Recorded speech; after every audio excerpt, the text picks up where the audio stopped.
नमस्कार भक्तों, स्वागत है आपका हिंदू भक्ति के इस पवित्र मंच पर, जहां आज हम जानेंगे एक ऐसे देव अवतार की अद्भुत कथा, जिन्होंने धरती पर धर्म की रक्षा के लिए अपने क्रोध को भी साधना में बदल दिया।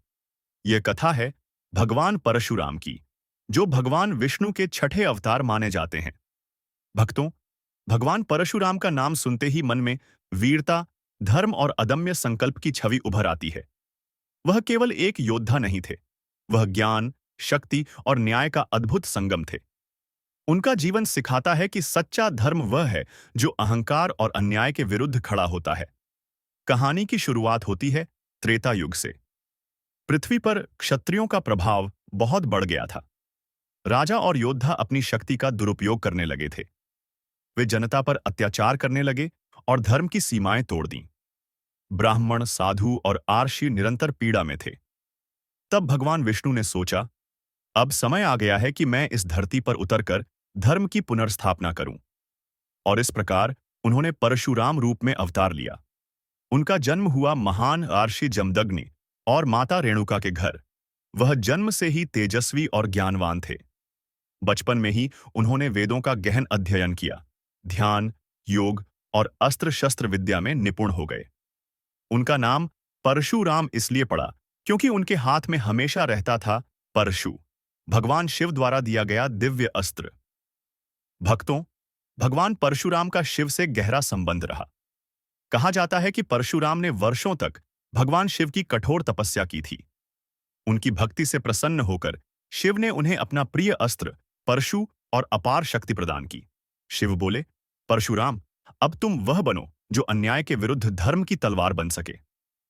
समय बीता और पृथ्वी पर एक अत्याचारी राजा हुआ, कार्तवीर्य अर्जुन, जो सहस्रबाहु, हजार हाथों वाला कहलाता था। वह अत्यंत शक्तिशाली था, परंतु अहंकारी भी। एक दिन वह आर्षि जमदग्नि के आश्रम में पहुंचा। आर्षि ने तपोबल से प्राप्त कामधेनु गाय से राजा का आतिथ्य किया, लेकिन लालच में अंधे होकर कार्तवीर्य अर्जुन ने वह गाय छीन ली। जब परशुराम को यह बात पता चली, तो उनका क्रोध अग्नि के समान भड़क उठा। परंतु यह क्रोध साधारण नहीं था, यह धर्म का क्रोध था। वह अपने पिता की आज्ञा से युद्ध के लिए निकले और अपने परशु से कार्तवीर्य अर्जुन का वध कर दिया। उन्होंने अत्याचार के विरुद्ध न्याय स्थापित किया। लेकिन भक्तों, यह कहानी यहीं समाप्त नहीं होती। कार्तवीर्य के पुत्रों ने बदले में परशुराम के पिता जमदग्नि की हत्या कर दी। यह देखकर परशुराम का हृदय शोक और क्रोध से भर गया। उन्होंने प्रतिज्ञा ली, मैं पृथ्वी से 21 बार क्षत्रियों का संहार करूंगा, ताकि यह धरती अन्याय से मुक्त हो जाए।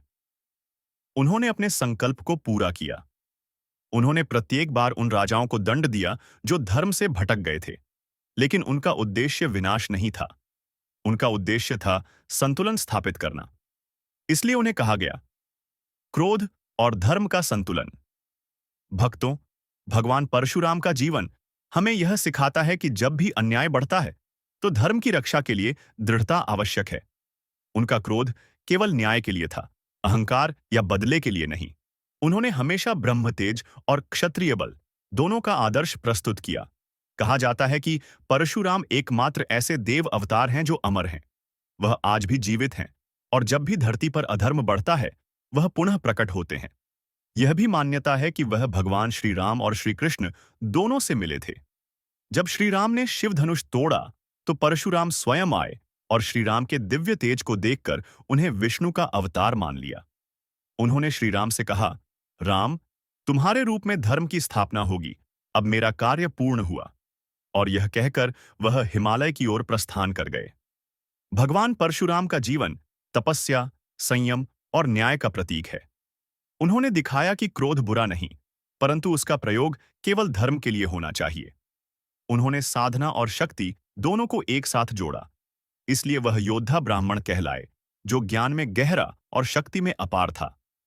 भक्तों, हमें परशुराम जी से यह सीख लेनी चाहिए, जब भी जीवन में अन्याय दिखे, चुप न रहें, साहस और धर्म के साथ खड़े हों, परंतु साथ ही अपने क्रोध को नियंत्रण और विवेक के साथ साधें। परशुराम हमें यह भी सिखाते हैं कि शक्ति तभी पूजनीय है जब वह करुणा और धर्म के साथ जुड़ी हो।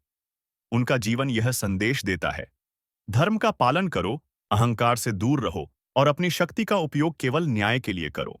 आज भी पर्वों में, विशेषकर परशुराम जयंती पर, भक्त उनके चरणों में प्रणाम करते हैं और यह प्रार्थना करते हैं, हे भगवान परशुराम, हमारे भीतर की दुर्बलता को दूर करो, हमें धर्म का पथ दिखाओ और हमारे क्रोध को भी साधना में बदल दो। जय श्री परशुराम।